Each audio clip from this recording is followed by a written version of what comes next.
Welcome back to the Dwarven Hoard TCG. I am Ant, and today we're going to be tackling one of the most important fundamentals of Magic the Gathering: abilities.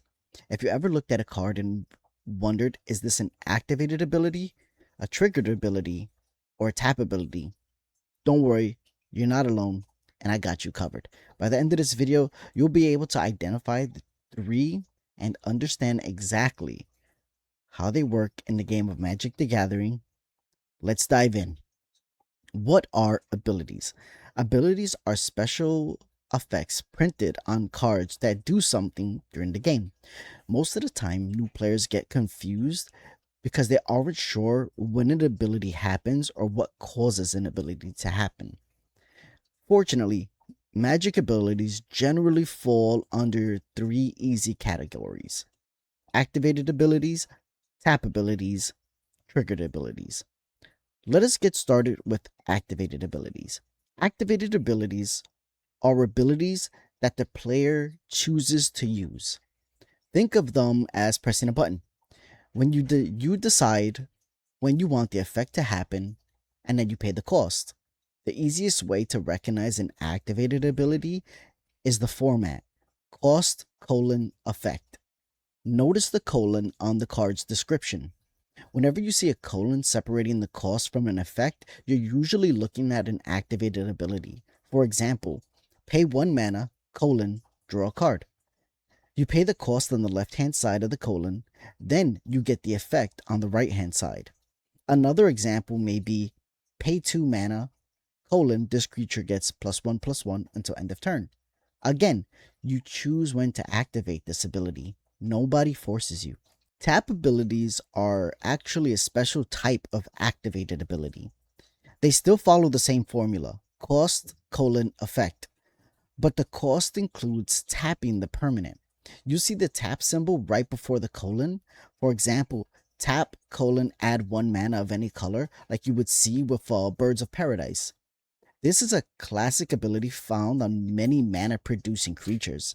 The cost is tapping the creature, the effect is getting some mana.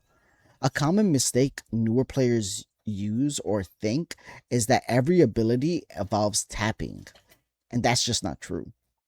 The tap symbol must appear in the cost. Triggered abilities. Now let's talk about these. Triggered abilities happen automatically when a specific event occurs. You do not choose to activate them. Instead, the game sees conditions happen and then the triggered ability happens. The easiest way to identify a triggered ability is to look for these words: when, whenever, or at. These are your biggest clues. For example, whenever this creature attacks, draw a card. You don't have to activate anything. The creature attacks and the ability automatically triggers. Another example is when this creature enters the battlefield, gain 3 life. The creature enters the battlefield and the ability automatically happens. Or at the beginning of your upkeep or end step, draw a card. At the beginning of your upkeep or end step is the event that causes this trigger. So let's compare all three side by side. An activated ability is pay 2 mana, colon, draw a card. You choose when to do it. A tap ability is tap, colon, add 1 mana. You choose when to do it, but tapping is part of the cost.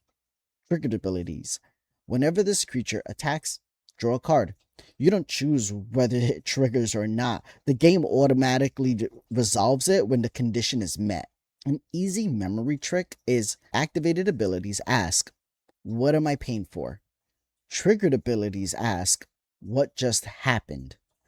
Tap abilities are simply activated abilities where tapping is part of the payment. Let's have a quick quiz. Ability number 1, tap colon add 1 mana. That is a tap ability. Number 2, whenever another creature enters the battlefield, gain 1 life. That is a triggered ability. Number 3, pay 3 mana, draw a card. That is an activated ability. If you got all three right, you're already well on your way to understanding the different types of abilities and when and where they can be utilized. I hope this helped make the abilities in Magic a little bit easier to understand. If you're learning the game or helping someone else learn, mastering activated abilities and triggered abilities is one of the biggest steps forward to becoming a better player. Also, another thing to keep in mind with activated abilities, tap abilities. Another thing to keep in mind when we're discussing abilities is activated abilities can be activated on any turn. So it doesn't have to only be on your turn. So if you're using a card like Zakama, who has multiple activated abilities, you can activate those abilities at any moment. You can even activate those abilities in response to something. Let's say you play Zakama and someone then tries to cast murder on it to destroy target creature. You can, in response, those activated abilities to resolve before murder resolves. So before your Zakama is killed, you could cause massive board state damage and disruption before your creature even leaves the battlefield. For tap abilities, if it is a creature, you do have to remember that creatures still suffer from summoning sickness. So unless your creature has haste, you will have to wait an entire turn before you can activate that tap ability. Triggered abilities like Morbid Opportunist or Ziatora, the Incinerator, depending on how it is worded, those triggered abilities can be used during other opponent's turn or during specific moments of your turn. Like Ziatora the Incinerator says at the beginning of your end step. That right there is to let you know that that is a triggered ability that happens in the beginning of your end step. And we'll get into this in another video, but depending on how you want them to resolve, you could change the order on when these triggered abilities stack. So we'll get into that another time because that's a little more in depth. I hope this helped to make magic abilities a little easier to understand. If you enjoyed this video, be sure to like, subscribe, leave a comment, and join our growing community. You can also check out the Dwarven Hoard TCG using the links below. And to remember, legends rise, empires fall, the Horde endures. See you in the next one. Oh, and hey, and before you go, let me remind you that we do have our store page up on Amazon with our merchandise. If you would like to support the channel, you could type in bit.ly/shop the Horde to pick up some Dwarven Horde TCG merchandise. As you see, we have clothing, we have tote bags, we have water bottles, and a couple of other things to help support the channel. So if you like something, go ahead and grab it, and your support is greatly appreciated. Until next time.